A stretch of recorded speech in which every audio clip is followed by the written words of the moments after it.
அழகில்லா வாத்துக்குட்டி. ஒரு சாம்பல் நிற வாத்துக்குட்டி தன் அம்மா வாத்துடனும் அண்ணன் மற்றும் தங்கைகளுடனும் வாழ்ந்து வந்தது. அது வேறுபட்ட தோற்றமுடையதால் மற்ற குட்டிகள் அதை கேலி செய்து அதனுடன் விளையாட விடவில்லை. கவலைப்படாதே என்று அம்மா வாத்து சொன்னாள். நீ தனிச்சிறப்பு கொண்டவள். மனமுடைந்த அந்த குட்டி ஒரு நாள் தனியாகச் சென்றது. அப்போது அது ஒரு அழகான வெள்ளை அன்னப்பறவையைச் சந்தித்தது.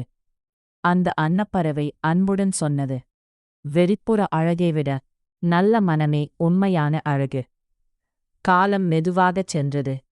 அந்த குட்டி தன்னை நம்பத் தொடங்கியதும் மகிழ்ச்சியுடன் வளர்ந்தது. ஒரு நாள் நீரில் தன்னை பார்த்தபோது அது இனி வாத்துக்குட்டி இல்லை, அது ஒரு அழகான அன்னப்பறவை. அது தன் வெள்ளை இறகுகளை விரித்து நீல வானில் மகிழ்ச்சியுடன் பறந்தது.